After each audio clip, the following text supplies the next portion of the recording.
So this is English 2 part 2, I guess. And we're still working on the same truck as we were last time. This time I'm going to explain how the truck starts. So basically you got your battery. The only thing this is good for when starting the truck is sending energy to the starter, which is surprisingly under the truck.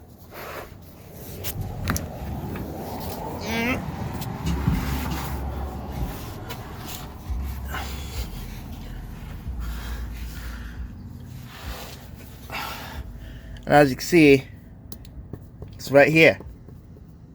This is where the starter is. That's the starter. So basically, starter spins a giant wheel. And it keeps on spinning it until it starts to spin the cam. Now the cam spins and it brings fuel up to the cylinders so that when the cam spins enough and it starts the ignition process, the truck catches spark and it starts like so.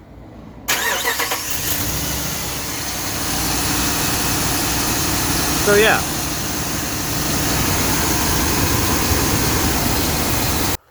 Okay, so next what we're going to learn about is how the science behind all of this. So basically what a motor needs to start is 3 components.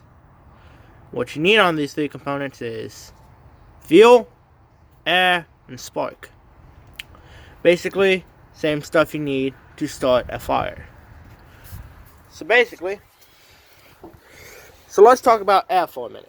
I said this truck did have a little bit of a custom to the motor. This is what I was talking about. It's supposed to have a regular air intake, but it has a cold air intake. Basically, air goes in through and hits the filter. Then it's cooled down because it's condensed. Goes through this piping right here into the throttle body, which is then goes to the motor. So that's how the motor gets air. Now, let's talk about gas. Right here is one of the fuel lines for this side. And how this works is gas comes in here, and as you can see, you got 1, 2, 3, and 4. And you also got 4 on that side. The 8 cylinders. So each one of these little pipes goes into a cylinder. So then now you got air and gas. Last thing, you need spark. Under these coil packs right here, I'm trying to get to a better position.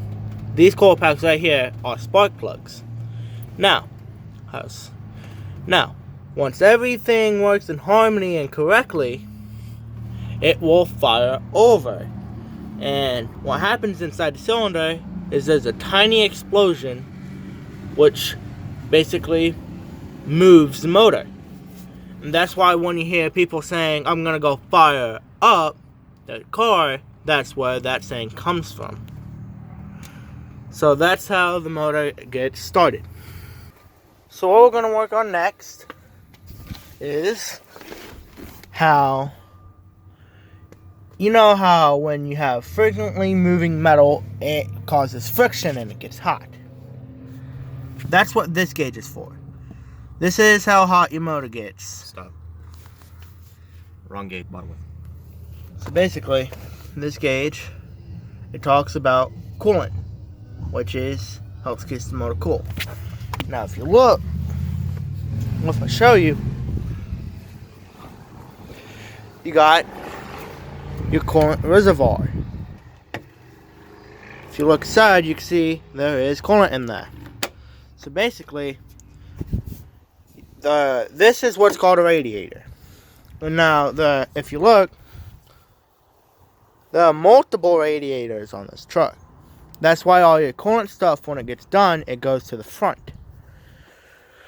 So basically, coolant from the reservoir goes into the radiator. It is then, let's see if we can open this up. Push down. As you can see, it's full of coolant.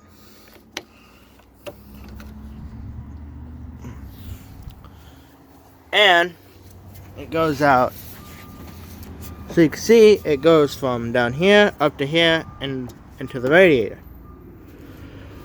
The radiator then sends it out through down here, sends it out into the water pump.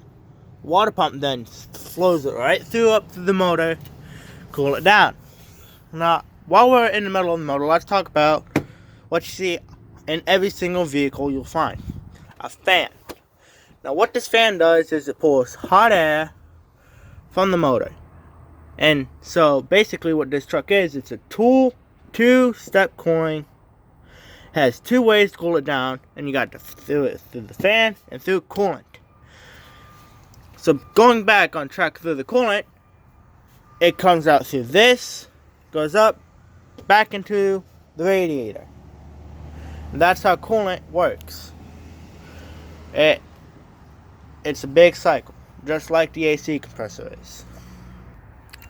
So now let's talk about electronical stuff.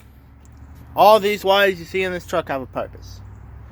So, as I explained earlier, battery starts the truck. Now, once it's started, we no longer need that. This is a new battery. This right here is called an alternator. Now, since this is a kind of a newer truck, it's an 07, it has heavy electrical. So you got your battery over there, you got your alternator right here. Then, goes from the alternator to the PCM. Now, what the PCM does is it distributes power everywhere. There are lines tucked into the fenders that go to the back of the truck. But if we follow this is a wiring harness. Now, wiring harness goes to here, and it goes to this fuse.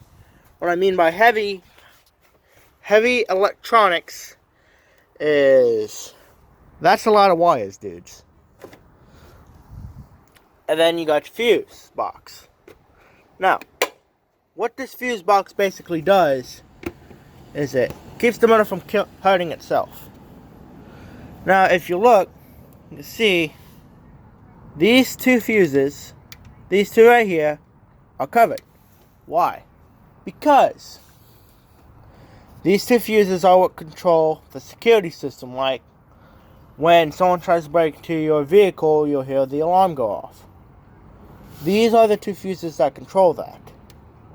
This one was recently replaced because my brother is putting in a new stereo. This is my brother's truck. He's putting a new stereo in it, and he touched the positive and negative ends to each other. And some backstory about Dodge is that, let's say for the fuel pump, you'll need a 12 centimeter wire so it can send electrical currents through properly. So what Ford and Chevy and all the other companies will do will make it 13 to 15. So it's better. But what Dodge does, it changes it from 12 to 9 to 10. That's why if you go to a 07 or a 3rd gen, like this one, and it does have this problem, you'll see that it has wiring issues because the wires burn out faster. So that is the wiring of this truck. So I'm gonna get a little bit of help from my brother here, as he's been helping me. He's been in the driver's seat. So since this is one of newer vehicles, there are two types of brakes that I know of. Since his is newer than mine, his has rotors all the way around. Now, I said there were two types of brakes. There's rotors and drums. Basically, drums are in the older version of trucks, like my 1998 F-150. Now, as I said, there's a brake booster right here in the reservoir. Most trucks 2000 something, something or newer will always have it right here. Most vehicles will. Almost all. But basically, I said it compresses it. So, what it does is, the fluid goes to this right here, and this is called a caliper. Now, inside the caliper are 2 brake pads. And the brake pads have a little metal inside of them that when it gets worn down too much, it'll start to make a noise. That's why when you see someone stop and you hear 2 dogs dying, that's basically the brakes. But what happens on the inside is that when you push the brake pedal, the pistons inside here extend, pushing the brake pads, squeezing the rotator. Now, or your rotor. Now, this is your rotor right here. Now, your rotors can also go bad because you got a lot of wear and tear because you park every time you end driving. And since this is one of the newer vehicles, it has rotors all the way around. You got a rotor right here too. But these rotor on the back tires are kind of special because they got a drum inside of them. Now, what the drum does is it basically is the parking brake on this truck. So if you look, parking brake is right there. It's right there. So, basically what it does is you can't drive it. But if you release the parking brake, you'll still come up and it's in neutral, so it'll slide. But if you put it back down and he releases out the brake, truck doesn't move. That is why, and we're on an incline too, so that's why it was rolling. Anytime that you have, that's why parking brakes are so important every time you're done. Now we're gonna go down to where my truck is parked, and I'll show you and explain what drum brakes are used for. So, we'll get down there, and we'll be back. So, here we are down at the Ford. And so I said that newer vehicles have rotors all the way around. And what I meant by that is that since car designers wanted to get the most money out of the buck, what they did is they put rotors on the front side where all the weight is, because that's where the engine is. So they put rotors on the front side, and if you look right there, there's a rotor. Well, what they did is, since most of the people drove with an empty bed like I do, they put drum brakes on the back. And what drum brakes basically do is, when you push the brake pedal, you'll get brake fluid sent to the back of the vehicle. And it extends a piston, and it pushes the brake shoes outward. So basically the opposite of a rotor brake. And then that stops the truck. So, as you can see, this is a little bit different motor than what we were looking at. And now, I'm going to explain what the difference is between a V6 and a V8. Now, right now, we're over at my 1998 F-150. I got a 4.2 liter, as it says right there. And if you look, that is what I'm talking about when I say the coil packs replace the distributor. As you can see, you got 1, 2, 3 spark plug wires leading down there to where the pistons are. So basically, like, if you messed up the order, it wasn't hard to figure out. You just gotta take this off. You gotta find out where the carburetor is, and then you just open up the distributor and find out which one it is. So it ain't too hard, but it was difficult, to say the least. So back in this time period is when they wanted to save a lot of money. So, if you look, what they did is this is the inside.